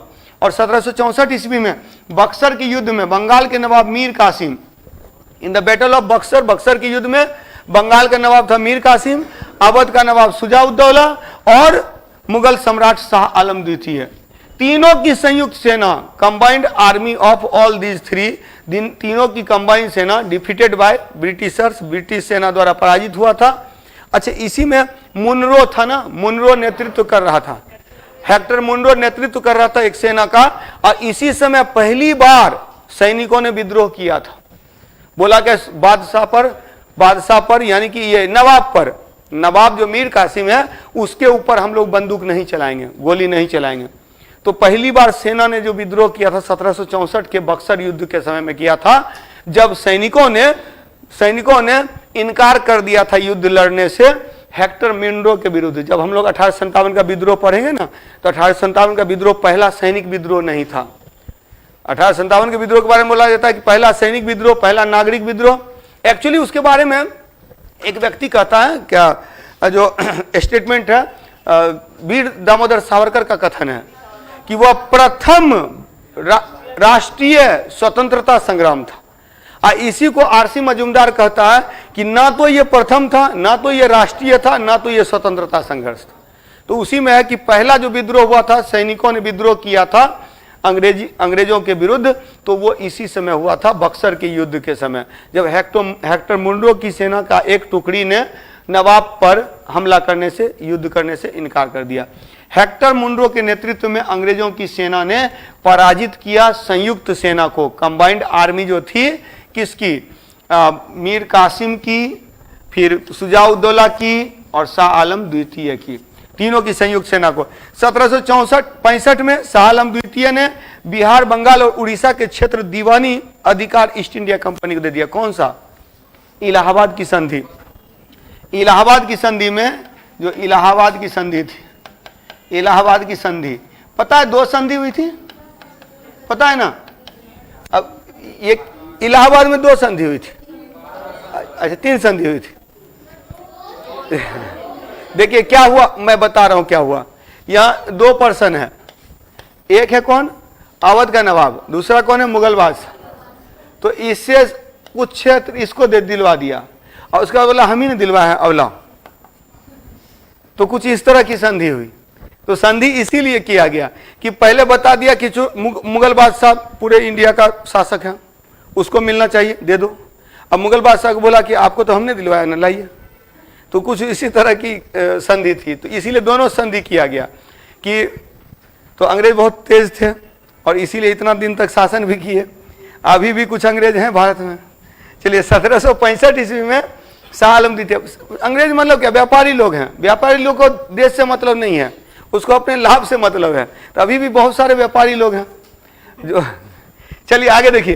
तो 1765 में शाह आलम द्वितीय ने बिहार, बंगाल, उड़ीसा के क्षेत्रों में दीवानी अधिकार किसको दे दिया, ईस्ट इंडिया कंपनी को। 1770 ईस्वी में बिहार के अकाल का पटना, भागलपुर और दरभंगा जिला में सबसे अधिक प्रभाव रहा। इसी समय पटना में एक लगान परिषद का गठन किया गया था। पटना में लगान परिषद का गठन कब किया गया था, 1770 ईस्वी में। 1773 का रेगुलेटिंग एक्ट है ना, उससे पहले 1770। और इसी के अध्यक्ष बने थे जेम्स अलेक्जेंडर। लगान मतलब लगान, रेंट काउंसिल, लगान मतलब टैक्स कलेक्शन करने वाले। क्या नहीं, अकाल के लिए ही तो अकाल के लिए अकाल की समीक्षा करने के लिए एक परिषद बनाई गई, काउंसिल बनाई गई, जिसको कि लगान परिषद बोला गया था।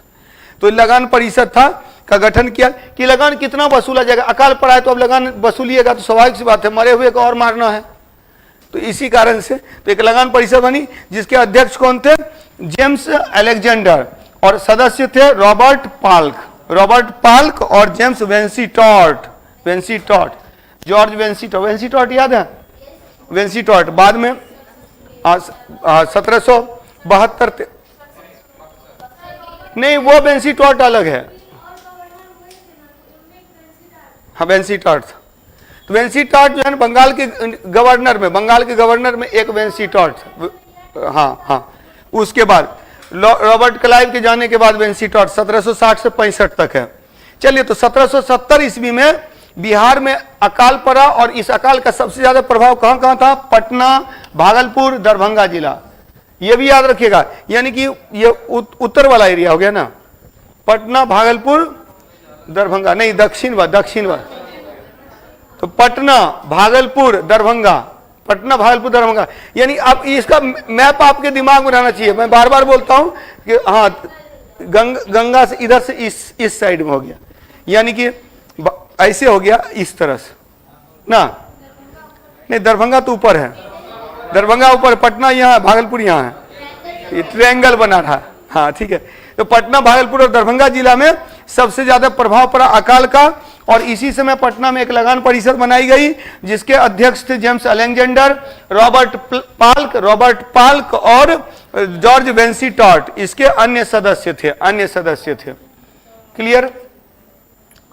1774 ईस्वी में रेगुलेटिंग एक्ट पारित होने के बाद, रेगुलेटिंग एक्ट 1773 में बना था रेगुलेटिंग एक्ट, और 1774 में जब रेगुलेटिंग एक्ट लागू हुआ था 1774 में, 1774 में, इसीलिए देखते हैं 1773 का रेगुलेटिंग एक्ट था, 1773 का लागू हुआ 1774 में। इसीलिए ना पूछता है क्वेश्चन कि सुप्रीम कोर्ट की स्थापना कब हुई? 1774 में। किस एक्ट के तहत? 1773 के रेगुलेटिंग एक्ट के तहत। तो रेगुलेटिंग एक्ट पारित हुआ होने के बाद बिहार के लिए एक प्रांतीय सभा का गठन किया गया। एक प्रांतीय सभा, एक provincial assembly was organized for Bihar after passing regulating act in 1774, 1774 में। 1773 में रेगुलेटिंग एक्ट पारित हुआ और 1774 में बिहार के लिए एक प्रांतीय सभा बनी। एक प्रांतीय सभा बनी बिहार के लिए, प्रोविंशियल असेंबली बना। चार्ल्स फ्रांसिस ग्रांड को पटना का पहला अंग्रेज मजिस्ट्रेट के पद पर नियुक्त किया गया। तो प्रथम अंग्रेज मजिस्ट्रेट कौन बने? Charles Francis grand. 1774 में क्या हुआ? रेगुलेटिंग एक्ट पारित हुआ, बिहार के लिए एक प्रांतीय सभा बनी और पहले मजिस्ट्रेट, अंग्रेज मजिस्ट्रेट बने Charles Francis Grand. Syed Ahmad Barelvi ने भारत में वहाबी आंदोलन पता है? इस्लाम के अंतर्गत सुधारवादी आंदोलन है। इस्लाम के अंतर्गत सुधारवादी आंदोलन है जो इस्लामिक कुरीतियों, हालांकि वहाबी आंदोलन बाद में देखिएगा ये अंग्रेजों के विरुद्ध भी होता है, मतलब अंग्रेजों के विरुद्ध भी ये मुसलमानों को एकजुट करने में सफल रहे, लेकिन इनका मूल उद्देश्य ये अंग्रेजों के विरुद्ध प्रतिक्रिया नहीं था। इनका मूल उद्देश्य था इस्लाम के अंतर्गत सुधार करना, जो कमियां आ जा रही है उन कमियों को दूर करना। तो एक धर्म सुधार आंदोलन के रूप में था। तो सैयद अहमद बरेलवी ने भारत में वहाबी आंदोलन के के प्रवर्तक थे सैयद अहमद बरेलवी। और बरेलवी बरेली के थे, रायबरेली के, उत्तर प्रदेश के थे, जो 1821 ईस्वी में पटना आए थे। 1821 में पटना आए थे और पटना में वहाबी आंदोलन का पटना इस आंदोलन का केंद्र बना। तो पटना इस आंदोलन का केंद्र बना 1821 में, जब सैयद अहमद बरेलवी बिहार आए थे, पटना आए थे। और सैयद अहमद बरेलवी वहाबी आंदोलन के प्रवर्तक थे। और वहाबी आंदोलन इस्लाम धर्म के अंतर्गत एक सुधारवादी आंदोलन था जिसने अंग्रेजी शासन का भी विरोध किया था। जब ब्रिटिश शासन के विरुद्ध 1857 का विद्रोह पढ़ेंगे तो उससे पहले नागरिक विद्रोह में हम लोग वहाबी आंदोलन को भी पढ़ते हैं। 1857 के विद्रोह के पूर्व के जो नागरिक विद्रोह 1863 ईस्वी में अम्बेला अभियान से बिहार में वहाबी आंदोलन का दमन हुआ। अम्बेला अभियान से बिहार में वहाबी आंदोलन का दमन हुआ। अंग्रेजों ने इसको दबाया, चूंकि ये अंग्रेजों के विरुद्ध जब हो गए तो फिर इसका दमन किया गया। मौलवी विलायत अली वहाबी आंदोलन के प्रमुख नेता थे बिहार में वहाबी आंदोलन के प्रमुख नेता थे मौलवी विलायत अली, जबकि इसके प्रवर्तक कौन है? सैयद अहमद बरेलवी। लेकिन विलायत अली जो है वो वहाबी आंदोलन के प्रमुख नेता है बिहार में। वहाबी आंदोलन के अंतर्गत सैयद अहमद बरेलवी के द्वारा पटना में 4 खलीफा नियुक्त हुए। तो पटना में 4 खलीफा नियुक्त हुए, विलायत अली, इनायत अली, शाह मोहम्मद हुसैन और फरहात हुसैन।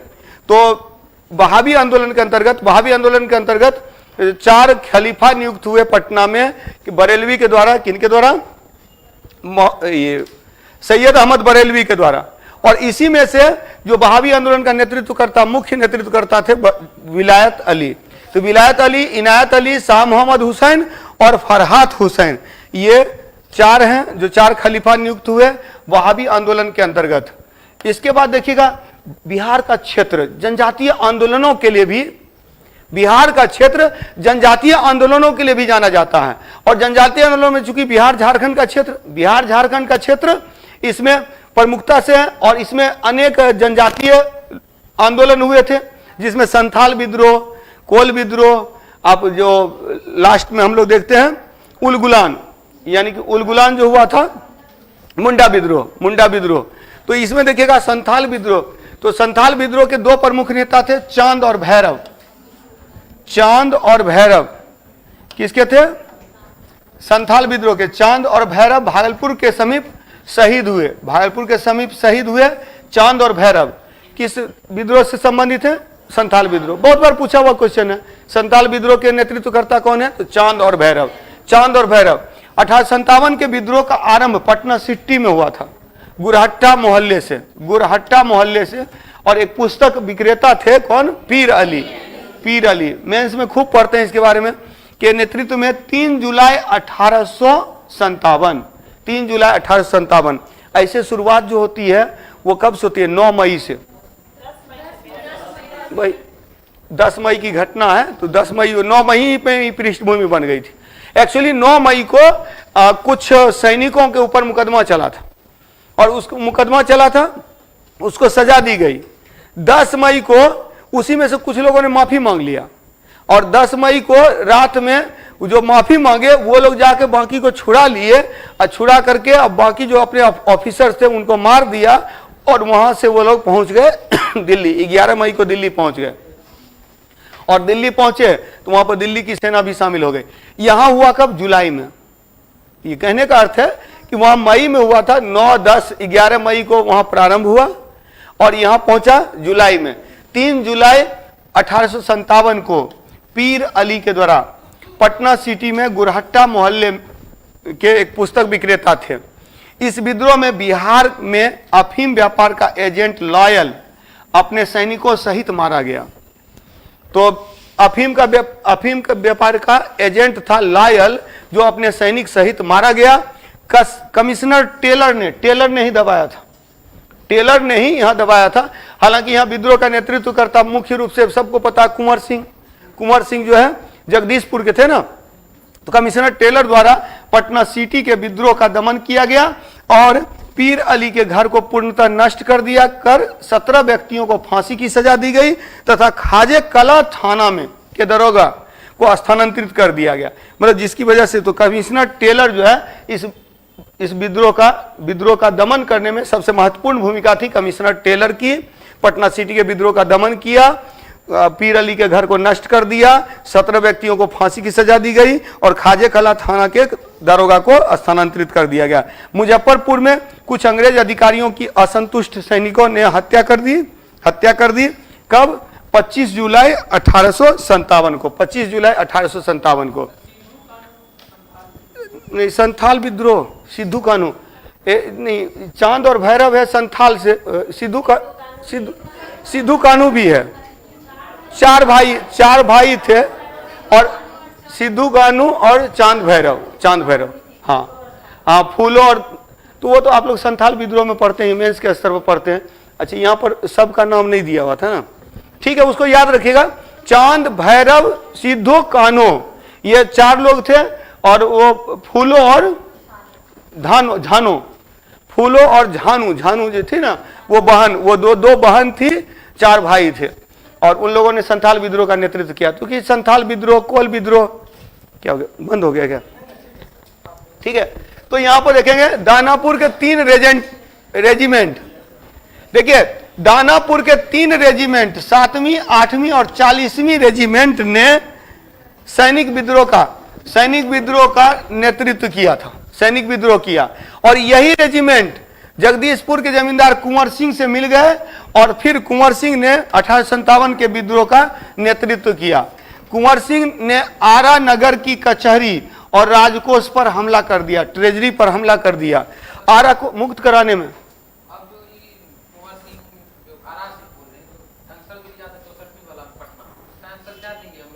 नहीं, वो दूसरा चीज है। एक्चुअली पटना और आरा का जो संबंध था, तो वहां ऑप्शन में आरा भी था, आरा था ऑप्शन में, और पटना भी था।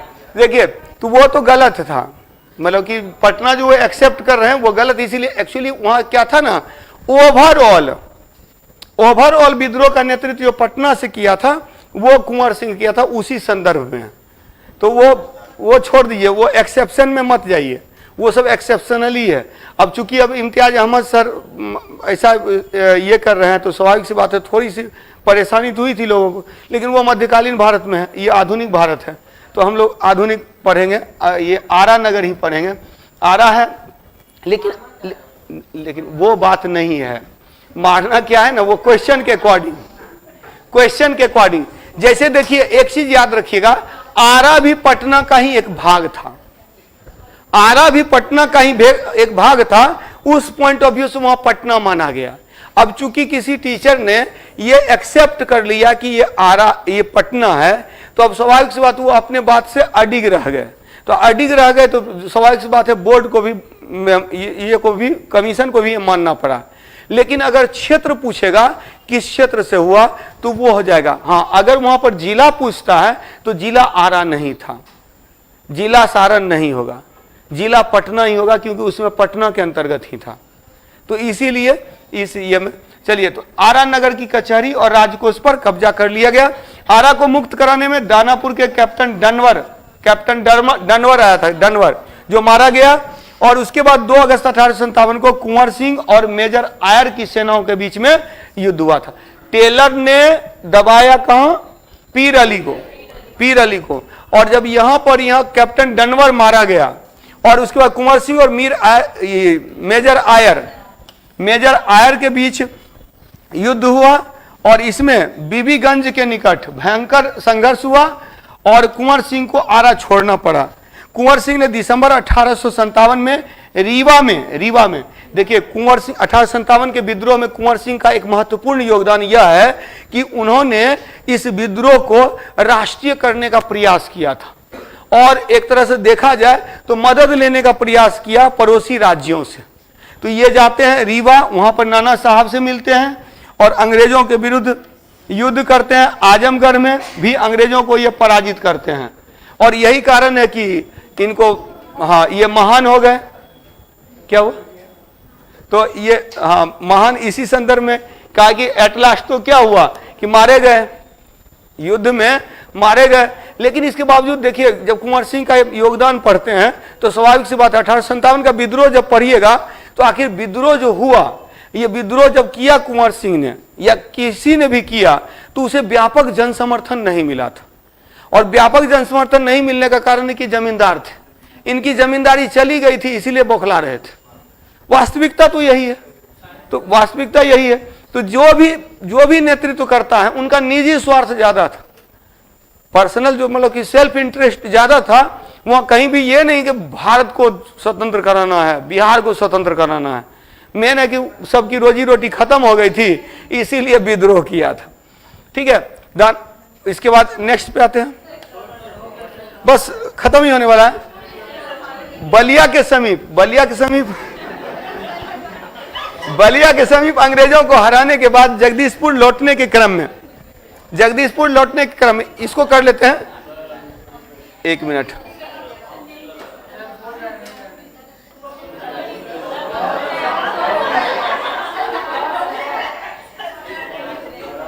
चलिए ठीक है, कल इसको खत्म करते हैं या नहीं, तो पहले कुंवर सिंह का योगदान तो देख लेते हैं। हाँ, देखिए, इसके बाद के क्रम को नेक्स्ट क्लास में जारी रखेंगे। तो बलिया के समीप अंग्रेजों को हराने के बाद जगदीशपुर लौटने के प्रयास में कुंवर सिंह ने 23 अप्रैल 1858 को कैप्टन ली ग्रांट के नेतृत्व में ब्रिटिश सेना को पराजित किया, किंतु इसी में कुंवर सिंह घायल हो गए थे और उनकी मृत्यु। जीत तो गए लेकिन जो है, हाँ, जीवित नहीं रहे, सेना को पराजित किया था। और उसके बाद कुंवर सिंह के बाद संघर्ष का उसका भाई अमर सिंह ने नेतृत्व किया, सबको पता है। 1857 के विद्रोह का नेतृत्व छपरा में मोहम्मद हुसैन खां ने किया था। पीर अली हो गया पटना सिटी, कुंवर सिंह हो गए आरा और इसमें याद रखिएगा दानापुर के सैनिकों ने विद्रोह की शुरुआत की और ये पहुंच गए कहां? कुंवर सिंह के पास। कुंवर सिंह के बाद अमर सिंह, और छपरा में नेतृत्व किया था किसने? मोहम्मद हुसैन खान ने। बाबाजी ठाकुरदास ने पटना में 1906-7 में रामकृष्ण मिशन। चलिए 1906 के बाद की घटना को नेक्स्ट क्लास में करते हैं।